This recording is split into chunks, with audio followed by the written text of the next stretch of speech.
자, 2학년 안녕하세요. 우리 이제 7주차 수업을 진행해 보도록 하겠습니다. 그래서 벌써 얘들아 한 학기에 한 달이 지나서 4월 중순이 됐고 여러분들이 7주차를 맞이하게 됐는데 이제 우리 미술에서도 수행평가 하나가 거의 마무리가 돼가고 있고 또 지금 벌써 두 번째 수행평가를 위한 설명을 이렇게 하게 되었습니다. 그래서 여러분들 잊지 않으셨죠? 이제 다음 주에 학교 등교하시게 되면 마지막 5번째 수행평가 실기 시간이 종료가 되기 때문에 여러분들이 그 전에 꼭 특히 화요일이나 수요일경에 수업 들은 친구들은 진짜로 얘들아 남은 짜투리 시간 잘 활용해서 그림을 작성을 그리고 제작을 마무리할 수 있게 해주시면 좋을 것 같습니다. 그래서 우리 두 번째 수행평가 같은 경우는 이제 입체로 작품을 제작하는 시간을 가질 거라서 선생님이 입체에 대한 개념을 이번 시간 통해서 설명을 해드리고자 하는데요. 물론 이렇게 영상으로 만나기 전에 실시간 출석 체크하면서 얘기했겠지만 이게 다 논술형 평가 영역에 들어가게 되므로 여러분들이 필히 수업 자료랑 자료랑 영상의 복습, 예습 등등을 철저히 하시면 좋을 것 같습니다. 준비되셨죠? 다들 그럼 이제 입체 세계로 들어가기 위한 시작을 해보도록 하겠습니다. 그래서 오늘은 크게 4가지 항목으로 입체를 한번 살펴볼 건데요. 우선 첫 번째, 표현 형태가 어떻게 나오느냐에 따라서 분류를 해볼 거예요. 그래서 환조랑 부조 이렇게 나눌 수 있습니다. 그래서 사실은 이 모든 미술 용어가 사실 한자어에서 파생된 게 많아서 여러분들이 기본적인 한자 뜻을 알고 있으면 이해하기가 굉장히 쉬운데 뭐 한자 뜻을 몰라도 선생님이 설명해 주면서 예시를 들어줄 테니까 잘 이해하시면 되겠고요. 제가 지금 보시면 두 번의 설명을 인체를 특화시켜서 설명을 해줄 건데 우리 입체 분야에서 사실 인체는 가장 기본적인 요소이기 때문에 인체로 조소를 만들 때 인체로 입체를 만들 때 어떻게 우리가 분류하고 그 이유를 찾을 수 있는지를 한번 살펴볼 거고요. 이번 시간 중에. 그리고 마지막으로 표현 양식이 어떻게 이루어지느냐에 따라서 구분되는 분류 형태 역시 한번 살펴볼 거예요. 자, 얘들아, 이게 지금 멘트만 봐서는 상당히 어려워 보이지만 사실 여러분들의 삶과 입체 작품은 상당히 밀접한 연관이 있습니다. 예를 들어 우리가 길거리만 뚜벅뚜벅 걸어 다녀도 건물들이 이렇게 있잖아요. 이 건물들 앞에 보면 되게 요상스러운 뭔가 이런 기하학적 형태나 아니면 인간들 몇 개 이렇게 모아놓은 형태의 동상들이 있는 걸 보실 수 있을 거예요. 이런 걸 우리가 공공미술이라고 하는데 이 공공미술의 영역에 있는 조각품들은 거의 대부분 입체물이기 때문에 사실은 여러분들이 머릿속으로 거리 속에서 관찰 가능했던 그 입체물에 대한 이미지를 떠올리면서 들어도 충분히 이해 가능하리라고 생각이 드니까요. 선생님이 예시를 들어드릴 때마다 자꾸 머릿속으로 이미지화 시키시면서 들어주시면 좋겠습니다. 자, 우선 첫 번째, 표현 형태에 따른 분류 중에서 환조의 영역을 배울 거예요. 자, 환이라고 하는 한문의 뜻처럼 이거는 돌려서 관찰 가능한 조소 조각이라는 뜻이에요. 그래서 일반적인 조소 작품이고요. 사방에서, 즉 360도에서 돌려볼 수 있는 3차원의 입체성을 지니고 있습니다. 자, 우리가 살고 있는 이 세계는 몇 차원이죠? 맞아요. 3차원이에요. 그래서 이 3차원에 존재할 수 있는 현장에서 느낄 수 있는 입체성을 가지고 있는 것이 환조라고 생각하시면 되고요. 그 다음에 이 환조 같은 경우는 자, 잘 중요하다 얘들아. 작품과 그게 놓여진 공간, 그리고 두 번째 작품에 주어지는 빛, 그리고 세 번째 작품과 관객의 위치에 따라서 다양한 형태의 변화가 감상이 가능하다고 합니다. 자, 이거 우리 환조는 사실 일반적인 인간의 형태라고 생각하시면 돼요. 그래서 이 인간처럼 360도로 돌려봤을 때도 여전히 입체감이 남아있는 것들이 환조인데 이게 어떤 공간에 위치하고 있느냐에 따라서, 즉 어디에 배치되고 있느냐에 따라서, 그리고 이 작품의 빛의 세기와 혹은 높낮이가 어떤 식으로 위치하고 있느냐에 따라서, 그리고 관객이 앞에서 보는지 옆에서 보는지 뭐 뒤에서 보는지에 따라서 형태가 다 달라질 거 아니에요. 그래서 이 관객의 시선 위치에 따라서 다양한 형태가 변화할 수 있다라는 점이 환조의 굉장히 중요한 포인트가 되겠습니다. 다음 세 번째, 구조, 양감, 비례, 동세 같은 입체와 연관된 조형 요소와 원리를 활용해서 이것들을 주의해서 제작하는 것이 일반적이라고 합니다. 구조, 뭐 당연히 이 구조라고 하는 단어 뜻을 잘 알고 계실 테니까 입체물로 만드는 것에 대한 일일이 우리가 분석할 수 있는 구조 형태를 얘기하는 것이고, 양감, 두드러지게 이렇게 튀어나온 입체감을 지칭하고요. 그 다음에 비례, 뭐 비율, 비례에 대한 개념은 여러분들 잘 알고 계실 것 같고, 동세, 생동감을 줄 수 있도록 마치 움직이는 것처럼 보이는 게 동세입니다. 그래서 이런 것들을 주의해서 제작하는 것이 일반적이라고 하네요. 자, 그 다음에 부조입니다. 환조에 비해서 부조는 여러분들이 조금 드물게 접해볼 수 있겠지만 사실 1학년 때 배웠던 국사 영역에 삼국시대의 불상들 생각해보시면 부조 개념을 좀 이해하기 쉬우실 거예요. 그래서 이 부조는 한쪽 면에서만 볼 수 있도록 제작된 것입니다. 그래서 벽이나 혹은 바닥에 이렇게 반쪽만 튀어나와서 관찰 가능한 걸 우리는 부조라고 합니다. 그래서 얘는 부피를 당연히 가지고 있죠. 왜냐하면 튀어나왔으니까요. 근데 이 부피를 가지고는 있으나 이게 반만 존재하기 때문에 불완전하고요. 그 다음에 평면과 입체 특징을 모두 갖췄습니다. 왜냐면 얘들아 벽이나 바닥에 붙어있기 때문에 어느 정도 2차원적인 면이랑 그 다음에 튀어나왔기 때문에 3차원적인 면이 전부 다 결합된 형태라고 생각하시면 되고요. 자, 입체인, 즉 3차원인 조소의 방법과 기법을 2차원적으로, 즉 벽이나 바닥에 만들었기 때문에 빛이 만들어내는 명암 효과가 매우 중요하대요. 자, 이게 완전한 입체물이 아니기 때문에 아까 우리가 환조에서 봤었던 빛이 어느 세기에 나타났는지 어느 높낮이에 배치되어 있는지도 중요하다고 했잖아요. 그래서 이 부조도 역시 빛이 어디서 어느 세기로 조절이 되느냐에 따라서 이루어지는 명암 효과가 상당히 중요합니다. 만약에 빛이 흐리거나 거의 잘 보이지 않으면 명암 효과가 발생하지 않기 때문에 튀어나온 형태를 정면에서, 특히 앞에서 봤을 때는 거의 관찰할 수가 없잖아요. 근데 빛이 매우 세고 위에서 나타난다면 명암 효과가 아주 강력하게 나타나기 때문에 정면에서 봐도 튀어나온 것에 따라서 강하게 이루어지는 명암 효과로 입체감이 매우 강조가 되는 거지. 그래서 이 빛이 상당히 중요하고, 자, 주제나 소재의 선택이 환조에 비해서 비교적 자유롭습니다. 우리가 보통 2차원의 재현을 시킬 때 3차원보다 훨씬 자유롭다고 얘기를 하거든요. 왜냐면 3차원은 우리가 살고 있는 이 현실 세계에다가 만들어야 되는 거라서 사실 제약이 되게 많고, 그리고 보통은 서 있거나 심지어는 누워 있어도 어느 정도 무게중심 같은 거를 생각하고 만들어줘야 돼서 제약이 있어요. 근데 이 부조 같은 경우는 2차원적인 요소도 갖추고 있기 때문에 완전한 3차원인 환조에 비해서는 주제나 소재의 선택이 비교적 자유롭다는 점을 헷갈리지 않으셨으면 좋겠습니다.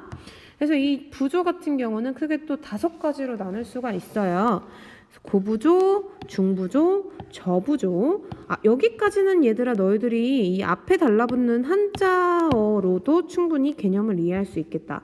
그리고 심조, 투조 이렇게 있는데, 우선 고부조, 바탕으로부터 높이가 거의 환조에 가까운, 즉 바탕, 즉 벽이나 바닥으로부터 굉장히 입체감 있게 튀어나오는 거. 이거 선생님이 좀 오버하긴 했네요. 아무튼 굉장히 입체감 있게 나오는 환조가 고부조, 환조에 가깝게 나오는 게 고부조라고 생각하시면 되고, 이 튀어나오는 높이가 매우 높은 거예요. 고부조. 그다음에 중부조, 거부조와 저부조의 중간 높이로 제작했다. 그러니까 뭐 적당히 나왔다는 뜻이겠죠. 그다음 저부조, 바닥과 거의 높이가 같대요. 그래서 벽이나 바닥에 있으면 이렇게 찔끔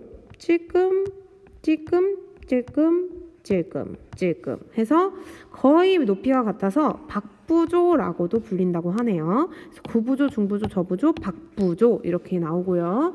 그 다음에 여러분들이 조금 생소할 수 있는 개념인 심조랑 투조가 있는데, 먼저 심조 같은 경우는요, 평면상의 형상의 윤곽선 부분을 바탕면의 안쪽으로 파내어 입체감을 표현한다고 합니다. 즉 이렇게 평면이 있으면 이런 형상이 있다고 가정을 해보자. 그러면 이 형상의 윤곽선 부분을 바탕면의 안쪽으로 파내어 입체감을 표현한대요. 여기를 파주면 당연히 이 동그라미 스마일 무늬가 바탕면보다는 외곽선이 삭제됐으니까 튀어나온 것처럼 보일 거 아닙니까? 이런 식으로 입체감을 표현하는 게 심조. 그 다음에 투조는 형상만 남기고 바탕을 뚫어서 없애버린대요. 그래서 아까 봤던 이 스마일이 있다고 가정했을 때 원래 존재하던 바탕을 그냥 이렇게 뚫어버리는 거야. 아예 없애버리는 거야. 그러면 자연스럽게 이 스마일이 튀어나올 테니까 입체감이 부여가 되는 거죠. 그래서 이렇게 총 5가지의 부조 개념을 우리는 지금 들었습니다. 그 다음에 얘들아, 인체 조소의 표현 부위에 따른 분류가 나와요. 물론 선생님이 7개를 보여주는데 이게 전부는 아닙니다.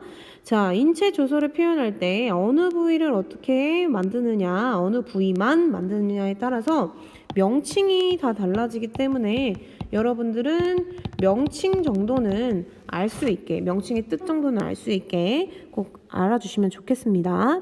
자, 처음에 두상. 이건 너무 쉽다 얘들아. 두상 딱 봐도 이해되지.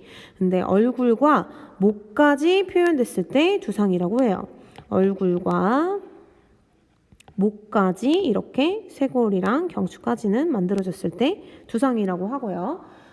여러분들이 미술실 놀러 오면 볼 수 있는 대부분의 석고성들이 두상에 속하고요. 그 다음에 마스크, 얼굴 전면을 의미합니다. 얼굴만 이렇게 있는 거야. 마스크, 혹은 뭐 이집트 문화에 관심 있는 친구들은 이 마스크 개념 아주 잘 알 수 있을 것 같고요. 그 다음에 흉상, 이게 가슴 흉자라 가슴까지만 만들면 흉상 아니에요? 라고 생각할 수 있는데, 잘 보시면 얼굴, 목, 가슴, 배까지 표현했을 때 흉상이라고 합니다. 그래서 이렇게 있으면 얼굴, 목, 가슴, 그리고 어느 정도 배 이렇게까지 나왔을 때 우리가 흉상이라고 얘기합니다. 팔은 조금 귀찮으니까 이제부터 잘 안 그릴게요. 다음 반신상.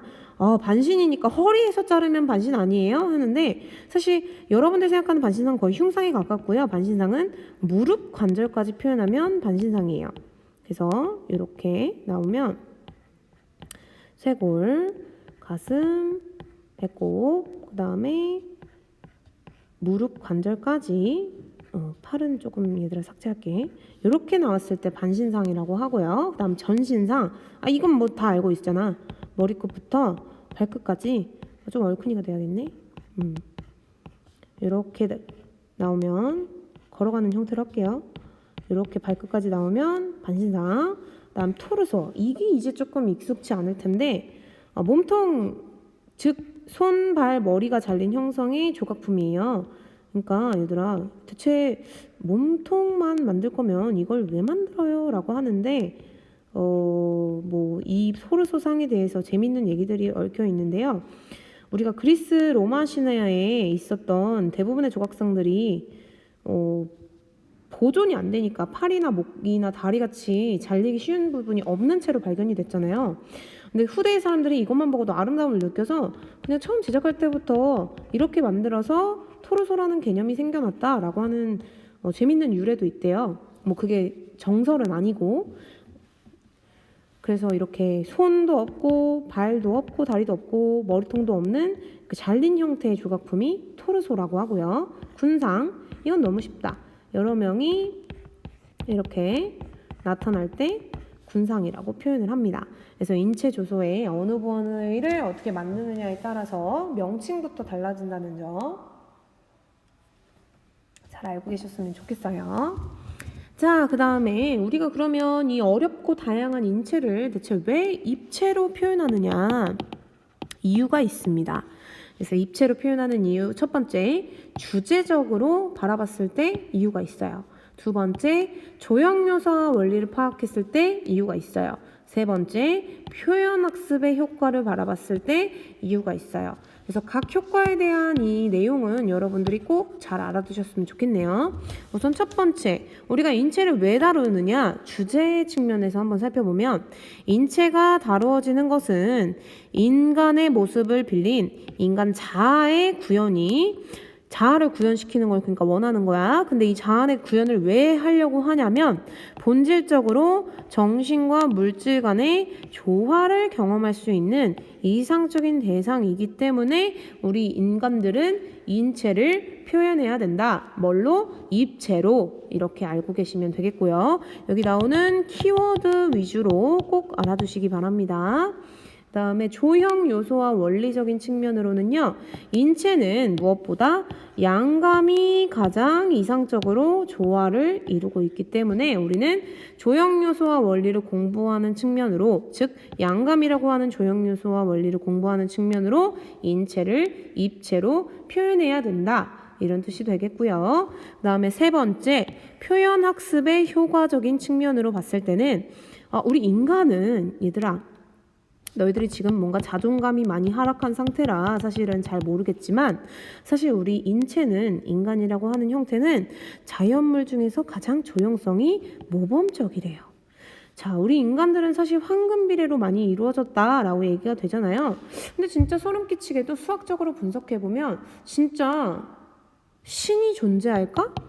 신이 존재하지 않고서는 이렇게 정교하고 아름다운 비율과 비례로 사람을 만들 수 있을까 할 정도로 가장 조형성이 모범적이에요. 그래서 두 상을 중심으로 한 조형 경험을 통해서 조형의 원리를 터득할 수 있고 고유한 조형 요소를 지니는 각 부분들을 그러니까 뭐 손, 발, 머리통, 몸통 뭐 이런 것들을 하나의 전체 형태로 변형하고 적합하는 과정에서 다양한 표현 가능성을 경험해 볼 수 있다고 합니다.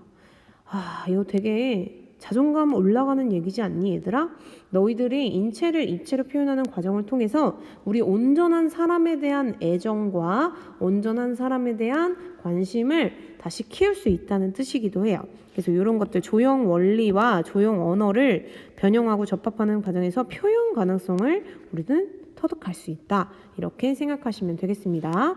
역시 이런 점들은 다 키워드 중심으로 꼭 알아두셔야 돼요.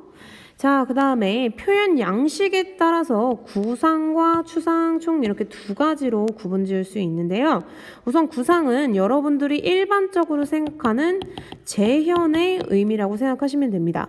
그래서 표현 대상의 형태, 내가 관찰하고 있는 혹은 주제로 정한 표현 대상의 형태를 있는 그대로 얘들아 뒤에 있는 말 때문에 오해하시면 안 돼요. 있는 그대로 재현하는 게 구상의 표현이에요.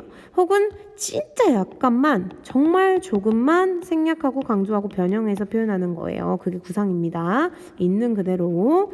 자, 관찰에 관계없이 시각적으로 인지되는 구체적인 사물의 인체, 동물 등의 형태를 표현한 거라고 해요. 그러니까 내가 관찰을 하게 되면 선생님이 사실 아까 관찰 얘기도 하긴 했지만 이건 어느 정도 주관성이 들어갈 수 있거든요. 주관성이 개입될 여지가 있는데 그거보다는 시각적으로 우리 눈에 들어오는 구체적인 형태를 최대한 현실적으로 있는 그대로 표현한 게 구상이라고 생각하시면 되고요. 다음 추상. 이게 항상 너희들이 얘들아 이렇게 만들면 안 된다 이렇게 만들어 보자 라고 선생님이 얘기할 때마다 선생님 저 이거 추상이 컨셉인데요 이거 추상 왔는데요 뭐 추상 조각인데요 이러는데요 이 추상은요 여러분들이 말한 그대로 구상에 반대되는 개념으로서 구체적인 표현 대상 없이 순수한 표현 요소와 원리에 의하여 제작이 됩니다. 순수한 조소의 표현 요소와 원리라는 것은 즉 어떤 형상을 똑같이 재현하는 데서 그치는 게 아니라 무언가 동세를 표현한다거나 아니면 양감을 표현한다거나 이런 식으로 기본적인 표현 요소와 원리를 그냥 기하학적인 형태 같은 걸로 표현되는 게 추상이에요. 그래서 표현의 내용하고는 관계없이 시각적으로 인지되는 구체적인 사물의 형태가 없는 것을 의미합니다. 완전 지금 개념이 반대되는 거 보이시죠? 그래서 구상과 추상, 개념에 따른 분류를 정확하게 여러분들이 이해하고 또 외우고 계셨으면 좋겠네요.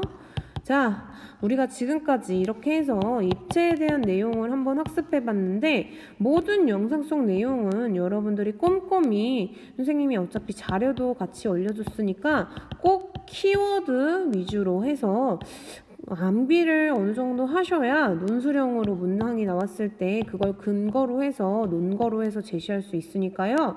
입체에 대한 설명에 대한 키워드 꼭 한번 알아두시기 바랍니다. 자, 그래서 우리가 입체로 배운 이 내용 여러분들이 뭐 환조와 부조 그리고 인체 입체와 인체 조각과 관련된 개념 그리고 구상과 추상 이런 것들은 여러분들이 나중에 수행평가로도 충분히 활용할 수 있으니까요. 잘 알아두시고 우리는 다음 시간에 다시 한번 논술형 평가를 위한 여러 가지 미술 용어를 배우는 시간을 가지도록 하겠습니다. 여러분 고생 많았어요. 안녕.